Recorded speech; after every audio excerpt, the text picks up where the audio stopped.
Na aula passada,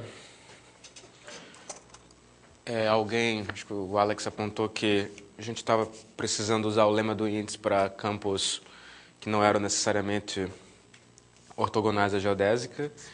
Então, é verdade, quer dizer, a gente precisou usar isso, mas o ponto é que o lema do índice vale. Tá? E eu posso indicar duas maneiras de fazer. Uma é repetir a prova que está no livro do Manfredo. Quer dizer, a prova do lema do Manfredo usava... A ideia era pegar campos de Jacobi, formar uma base, uma família de campos de Jacobi com a propriedade que esses vetores formavam uma base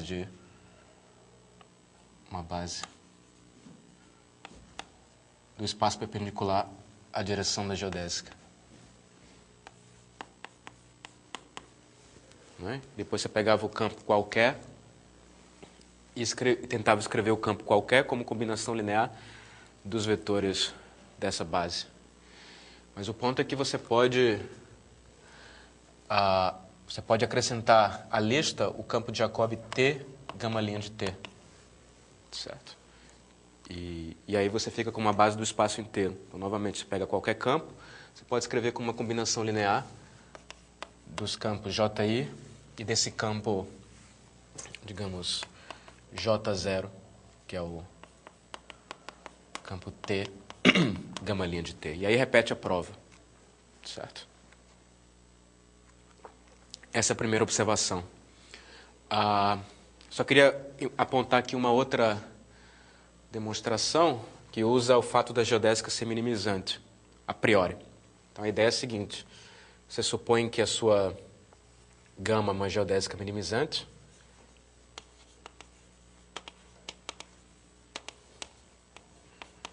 E aí você tem dois campos, V e J, digamos, gama de 0 a em M. Você tem dois campos V e J que coincidem nos extremos. Aqui a vantagem é que para esse enunciado os campos não precisam se anular no primeiro tempo. Você só pede que os campos coincidam. E que o J seja de Jacobi. Então dá para mostrar que o I do J é menor ou igual que o I do VV. Certo? E a ideia aqui... Só apontar aqui a ideia. A ideia é observar que, como a geodésica é minimizante, se eu olho para variações próprias, a forma quadrática representa a segunda variação da energia. Então a gente sabe que o I de WW é sempre maior ou igual a zero para todo campo W que se anula nos extremos.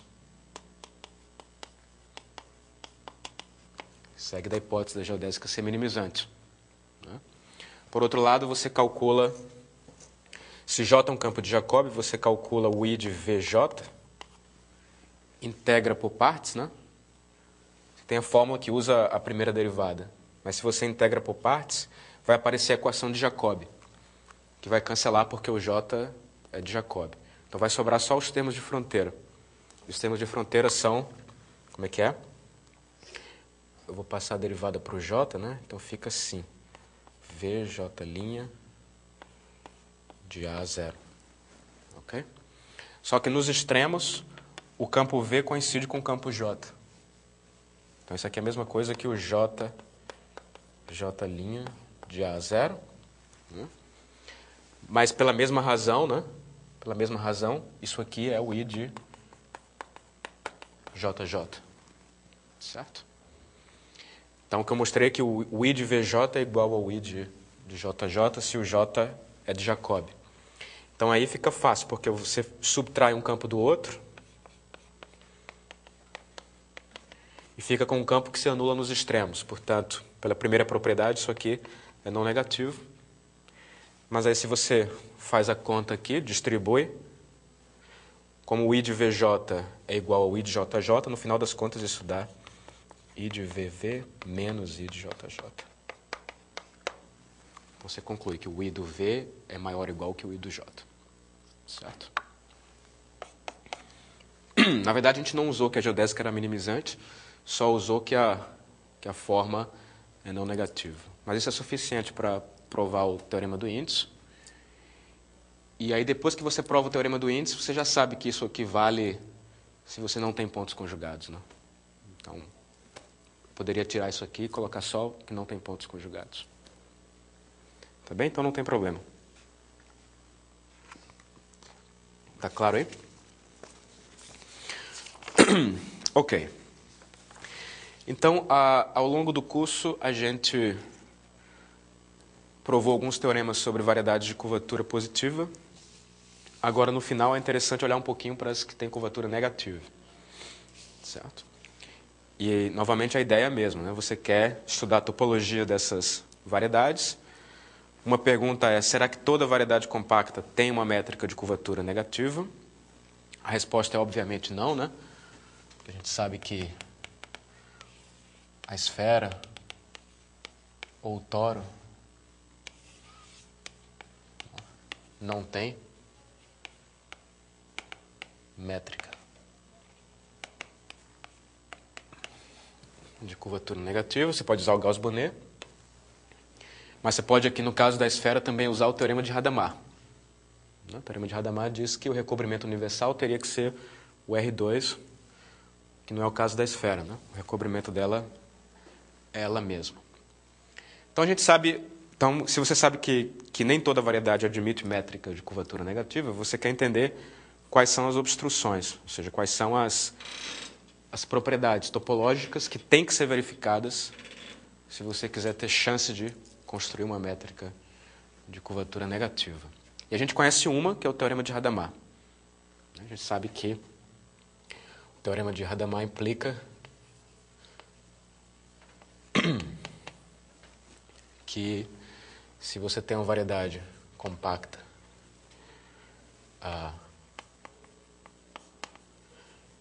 você consegue colocar nela, para essa obstrução basta curvatura não positiva. Então você sabe que, na verdade, não precisa ser compacta, né? Completa já é suficiente. Mas, falando de obstruções em geral, pelo menos a princípio, você quer olhar primeiro para as que são compactas. Então a gente conclui que o recobrimento universal tem que ser de Fjellmorf ou Rn.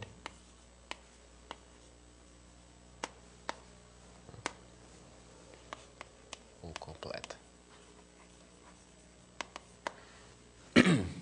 Então, se eu pergunto, tal variedade tem ou não tem métrica de curvatura menor ou igual a zero? A primeira coisa a checar é checar se o recobrimento universal tem essa topologia. Esse é o caso das outras superfícies orientáveis, né? Essas superfícies de gênero 2, a partir de gênero 2,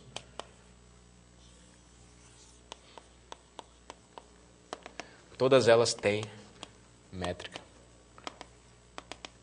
de curvatura negativa. Dá até para colocar a curvatura negativa constante, -1. Certo? Então, esses são exemplos, né? Em geral, exemplos em dimensões mais altas são mais técnicos de construir. A gente não vai fazer isso aqui, mas existem muitos deles. Tá? Em dimensão mais alta. Então, você tem esses exemplos aqui.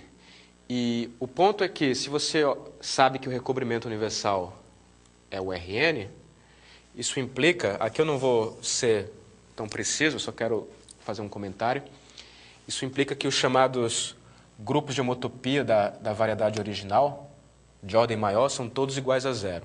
O que significa isso? Se você tem uma aplicação, aqui está a sua variedade M, né? Que você sabe que tem o recobrimento universal dela é o Rn, topologicamente. Então, se você tem uma aplicação de uma esfera de dimensão K na variedade M, né? Então, tem um teorema que diz que, isso aqui é um recobrimento, tem um teorema que diz que porque essa esfera é simplesmente conexa quando K é maior ou igual a 2, toda aplicação da esfera na variedade levanta para uma aplicação da esfera em M-til. Você sempre pode construir uma... É como levantar caminhos, né? Só que aqui, estou falando de... O domínio é uma esfera de dimensão pelo menos 2. Então, isso segue da teoria de espaços de recobrimento, que qualquer aplicação contínua de um espaço simplesmente conexo na variedade levanta para uma aplicação que toma valores no recobrimento universal. Quer dizer que o F aqui é composta do F-til com a projeção. Certo? Ora, mas toda aplicação qualquer aplicação que toma valores no RN é contrátil. Certo? Porque é homotópico a uma constante, porque o RN é contrátil. Né? Se você tem uma aplicação que manda a esfera no RN, é fácil fazer uma homotopia na aplicação constante. Então, isso significa que toda aplicação contínua de SK em M, onde o K é maior ou igual a 2, se você pode fazer uma homotopia do levantamento, né, que eu estou olhando do levantamento, então você compõe com a projeção, você fica com uma homotopia embaixo. Então, o corolário é que qualquer aplicação da esfera na variedade M, se a dimensão for pelo menos 2, é homotópica a uma constante. Homotópica a aplicação constante. E isso, na linguagem dos grupos de homotopia, está me dizendo que o πk da variedade é 0 se o k é maior ou igual a 2. Certo? Ou seja, Lembra que o π1 consistia em olhar aplicações do círculo na variedade, né? Que são curvas fechadas. Existe uma noção análoga, que é o πk, onde você olha aplicações que estão definidas numa esfera de dimensão k. Só que, no caso particular de curvatura negativa, esses grupos são todos triviais, porque o recobrimento é contrátil. Okay? Então, isso significa que, isso aqui é só um comentário, significa que do ponto de vista da homotopia da variedade, né, o único grupo interessante é o π1, o grupo fundamental. Todos os outros são triviais. Certo? Então, isso motiva ainda mais o problema de estudar o grupo fundamental.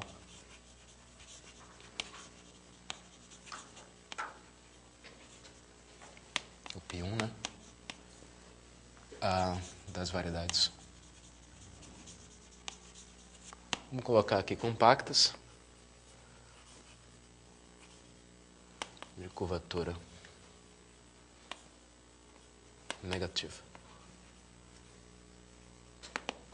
Ok?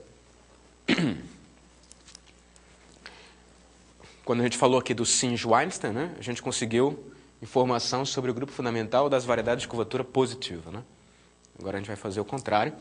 E a ideia é que as variedades de curvatura positiva têm grupo fundamental simples, muito simples. Em geral, Singe-Weinstein diz que, né, que só pode ser ou é o grupo trivial ou é o Z2, né, em dimensão π pelo menos. Né? Não tem, sempre é finito, por exemplo, né, que é o teorema de Bonet-Myers. Então, curvatura positiva, a situação é bem simples. Por outro lado, em curvatura negativa, esses exemplos mostram, né, que o grupo fundamental pode ser complicado. Todos eles têm grupo fundamental infinito e não abeliano. Você pode calcular explicitamente aqui o grupo fundamental. Certo? Então, todos esses caras aqui têm o π1 não abeliano. Infinito. Então, é isso que a gente vai tentar mostrar. A gente vai tentar mostrar que, em geral, os grupos fundamentais das variedades de curvatura negativa são não triviais, em certo sentido. Ok? Muito bem, então essa era a motivação. Ok? Então, como é que a gente vai estudar o grupo fundamental dessas variedades, né? Qual é a ferramenta? Qual é a ferramenta aí que vocês propõem? Qual era a ferramenta no Singe-Weinstein, né? Por que o Singe-Weinstein dava informação sobre o grupo fundamental? Porque você podia identificar o grupo fundamental com isometrias que agem no recobrimento universal, né? E aí você podia provar teoremas de ponto fixo, por exemplo, para essas isometrias. Então a ideia aqui vai ser a mesma. A gente vai usar aqui, que se o π é o recobrimento universal,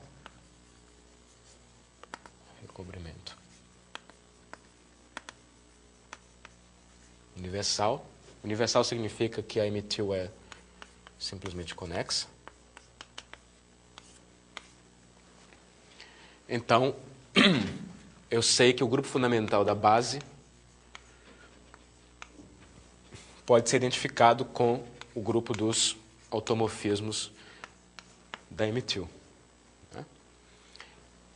E aí a gente tem aquele truque, né? Se eu tenho uma métrica na base, eu posso tomar o pullback pela projeção e fico com uma métrica no recobrimento. E aí a vantagem é que, com relação a essa métrica, esse grupo vai agir por isometrias. Certo? Esse cara aqui, ele age... Então, deixa eu fazer um comentário aqui.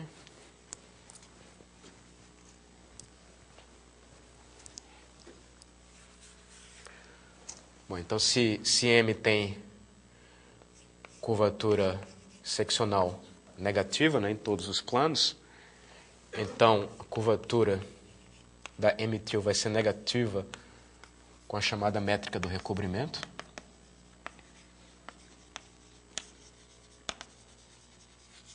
Simplesmente o pullback, né? E aí a conclusão é que o grupo fundamental, novamente, ele é isomorfo ao grupo dos automorfismos, mas esse grupo agora, ele age, né, de maneira totalmente descontínua.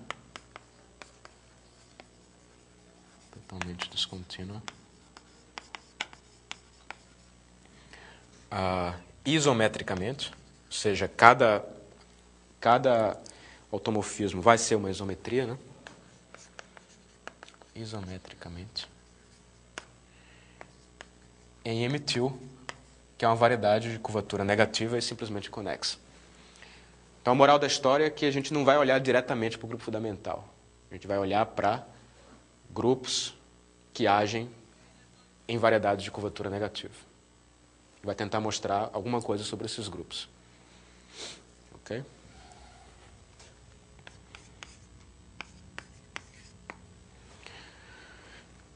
Então, está claro aí qual é a estratégia?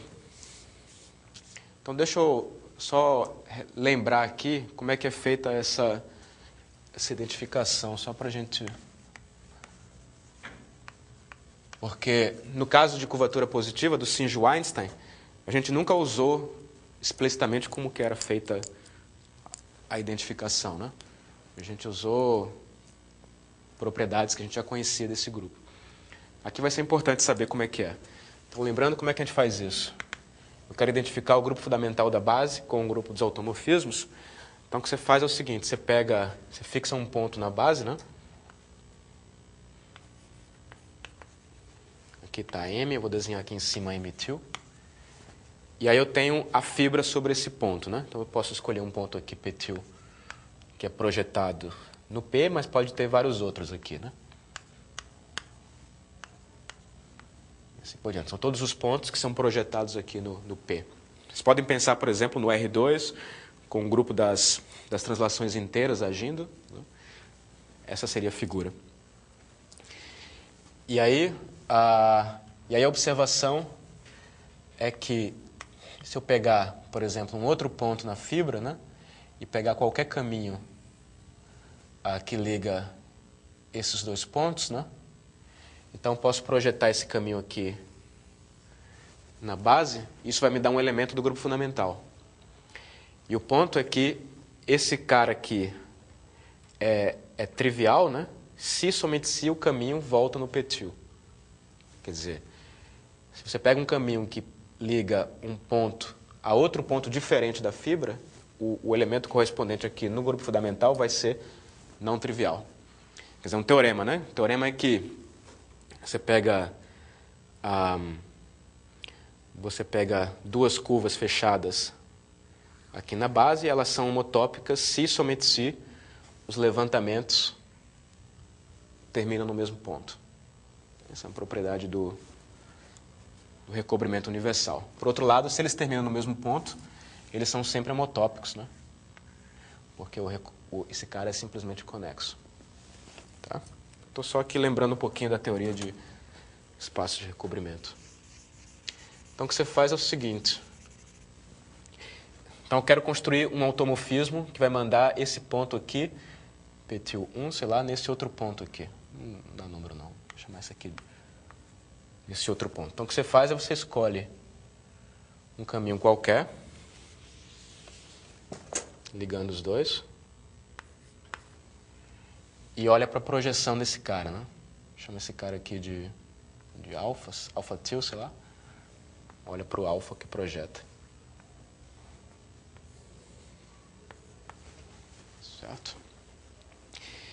E aí eu quero definir, então o alfa, ele representa, a classe de homotopia dele é um elemento do grupo fundamental da M com base em P. Então, eu quero associar esse cara aqui a um automorfismo. Então, o que é que eu faço? Eu pego... O automorfismo é uma aplicação, né? Então, eu tenho que definir a imagem de qualquer ponto. Então, a ideia é que você vai pegar um ponto aqui, por exemplo, que é o Q-til. Então, o que eu quero fazer é... Eu vou olhar para um caminho que liga o Q-til ao P-til. Certo? O caminho sigma aqui. Olho para a projeção dele. Sigma til. Opa, sigma. Tem um caminho embaixo. Né? E aí, intuitivamente, o que eu vou fazer é... Esse caminho ele tem uma projeção, né? Ou seja, o sigma til é um levantamento do sigma, saindo do ponto p-til. Mas eu posso pegar um levantamento saindo desse ponto também. Eu posso pegar o levantamento em saindo de qualquer um dos pontos que são projetados em P, né? Então, se eu pegar o levantamento que sai desse cara aqui, ele vai terminar em um outro ponto aqui, e esse ponto vai ser o F do Q-til. Certo? Então, assim eu defini uma aplicação F a partir da alfa, né? Que vai da M-til na M-til. De maneira mais concisa, o que é que eu fiz? Peguei um caminho aqui, né? Olhei para a projeção, aí você olha para o caminho que anda sigma, alfa, sigma menos 1. Esse é um caminho fechado com base em Q. Né? E aí você pega o levantamento desse cara, você chama de beta til, o levantamento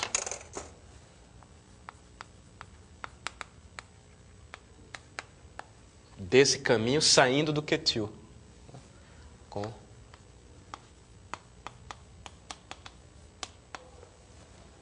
Então, o que vai acontecer é que, inicialmente, você vai andar ao longo do sigma-til, depois você vai andar ao longo do alfa-til, e depois você vai pegar o levantamento saindo desse ponto.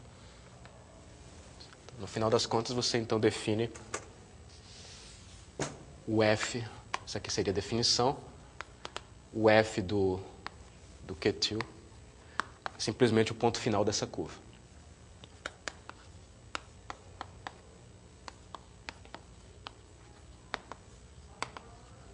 Então, essa é a construção. E aí você prova que realmente isso fica bem definido e realmente dá uma maneira de identificar o grupo fundamental com o grupo dos automorfismos.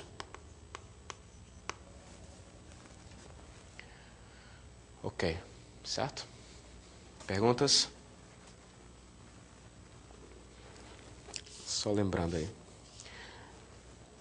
Então, muito bem. Então, a gente tem essa coisa, né? Que se o recobrimento é universal, né? Estudar o grupo fundamental é a mesma coisa que estudar o grupo dos automorfismos. Na aula passada, eu provei uma coisa sobre o grupo fundamental. Eu provei que, se você tem uma métrica riemanniana, uma variedade compacta, né? Em qualquer classe de homotopia livre, sempre existe, não trivial, né? Sempre existe pelo menos uma geodésica fechada. Então, a pergunta é como é que isso se traduz no contexto aqui dos automorfismos de recobrimento. A pergunta é, será que a informação de que existe essa geodésica fechada me diz alguma coisa sobre o automorfismo, né? A resposta é sim. Por enquanto, eu ainda não estou usando curvatura negativa. Então, a minha pergunta é, essa alfa aqui era um elemento, né, do π1 de M em P. Mas eu sei que, se ela for não trivial, eu sei que ela é livremente homotópica em algum lugar na variedade a uma geodésica fechada. Foi o que eu provei na aula passada.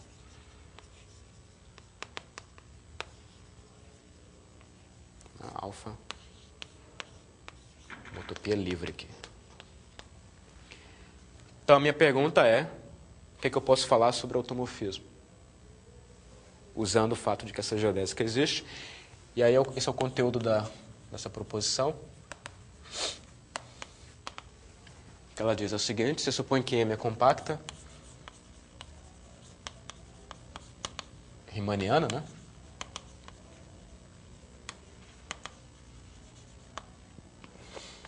Aí você olha para o M-til, o recobrimento universal.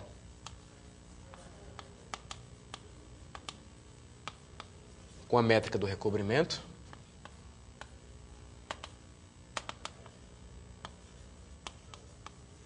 Bom, a partir de agora, sempre que eu falar de M-til, eu vou estar me referindo ao recobrimento universal. E aqui a palavra-chave é que a M é compacta. Então, a conclusão é que, então, para todo automorfismo do recobrimento, sempre existe pelo menos uma geodésica que é preservada por F. Existe uma geodésica γ-til tal que F de γ-til é igual a γ-til. Certo? Então, essa é o correspondente, né, aqui no contexto dos automorfismos. Né?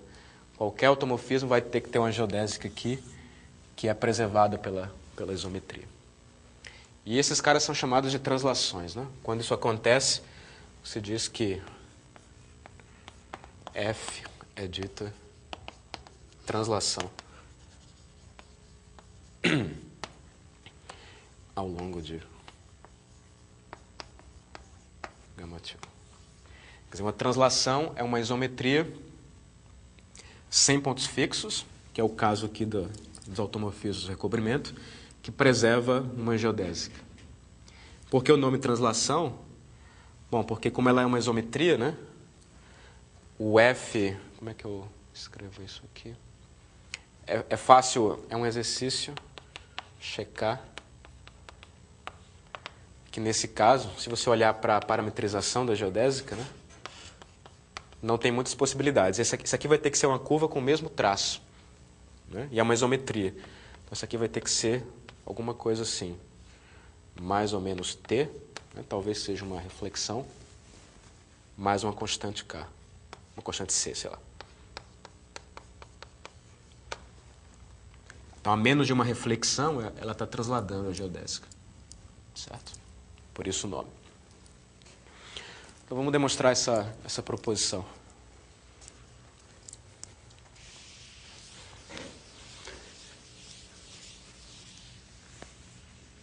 Tá tudo bem até agora?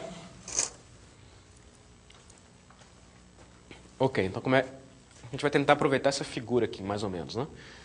Então, o que acontece? Eu vou pegar um cara qualquer, então, vou fazer a prova com uma figura aqui, certo? A gente começa com um automorfismo qualquer, né? Eu quero encontrar a geodésica. Bom, eu sei que esse automorfismo, pela identificação, ele tem que vir de algum elemento no grupo fundamental. Então, ele tem que ser o F alfa para algum alfa, né? Então, você faz o desenho de novo. Você tem aqui você tem um certo ponto P, tem uma determinada curva fechada, com base em P, que produz esse automorfismo F por aquela construção. Vai ter um ponto base aqui, P-til, E aí a gente tem aquela construção, né? Mas, por outro lado, eu sei que essa curva aqui, ela é livremente homotópica na variedade, é uma certa curva que é uma geodésica.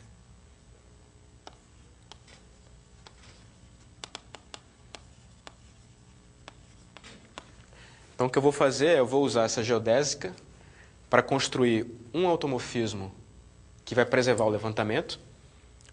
E depois eu vou mostrar que esse automorfismo é o F. Certo? Essa é a estratégia.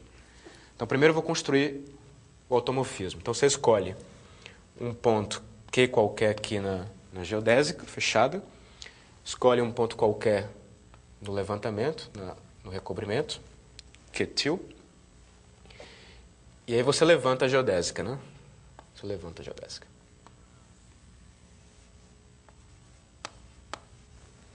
Essa é a geodésica gama-til. Gama-til é o levantamento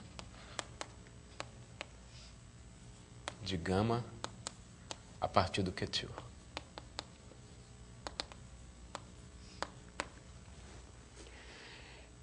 Ok.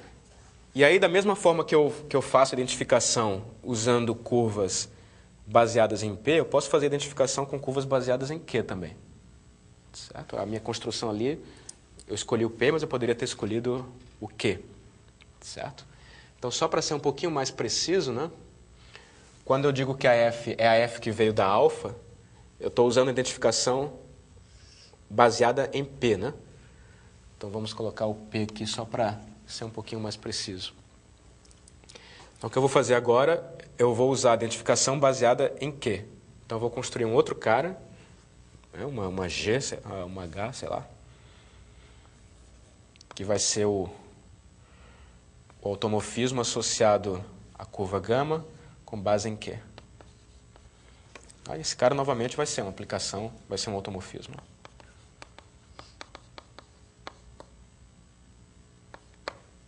Ok? Mas aí é fácil ver que esse H preserva a geodésica gama-til. Fácil ver que o H... Esquece a figura aqui do lado esquerdo, né? Estou olhando só para isso aqui. Por que ele vai preservar, né? Porque o H, ele vai... Se você pega qualquer ponto... Estou olhando a construção aqui do lado direito. Então, você pega qualquer ponto X aqui que está em cima do traço da geodésica, né? Se eu quero saber qual é a imagem do X, eu faço aquela construção. Quer dizer, eu vou pegar um caminho ligando o X ao ponto Q-til, mas aí eu posso escolher o próprio gama-til, né? Inverso. E aí eu vou projetar. Certo? Mas quando eu faço isso, eu estou sempre em cima do gama-til, né?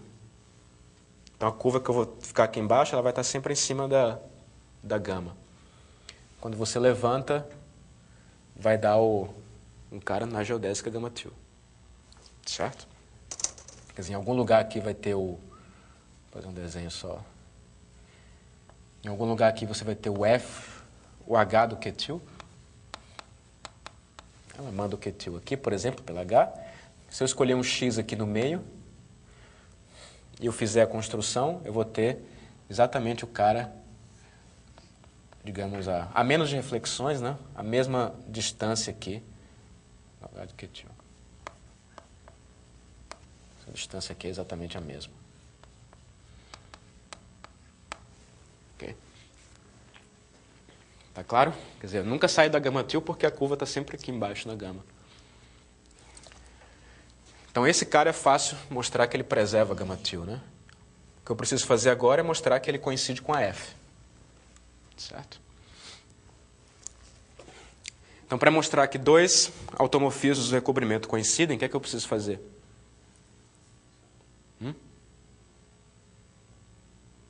Eu preciso checar em todo ponto, não? Basta um ponto, né? Basta mostrar que eles coincidem em um ponto. Então, vou escolher o Q-til, né? Escolho o Q-til aqui. Então, a pergunta é por que os dois caras coincidem no Q-til. Eu quero mostrar isso daqui, né? Não sei se eu preciso de mais espaço para desenhar. Ou aqui é suficiente. Bom, então eu vou agora olhar para o que o F faria com o Q2, né? O que o F faria, né? Pela minha construção. O F está usando a construção baseada em P, né? Então o que eu faria é, se eu quero saber quem é o F do Q2, eu tenho que pegar uma curva qualquer, ligando esses dois pontos. Né? Olho para a projeção dessa curva. Então ela vai ser uma curva que sai do Q e chega no P. Sigma. Né? E aí eu penso na curva que faz sigma, alfa, sigma menos 1. Isso é uma curva fechada em Q. Levanto ela a partir do Q2. Foi o que eu fiz ali. Mas o ponto é que as duas curvas alfa e gama são livremente homotópicas, né? É fácil usar isso, segue da teoria, né? Para mostrar que agora essa outra curva que faz sigma, alfa, sigma menos 1, que agora é uma curva baseada em Q, é homotópica gama com Q fixado. Certo? Então esse é o único ponto, né? Como alfa é livremente homotópica a gama, né? Isso implica que a curva sigma, alfa, sigma menos 1 é homotópica a gama com extremidades fixas, né? Como é que eu escrevo isso? Relativamente ao bordo, né? Ou como elemento do π1 em Q.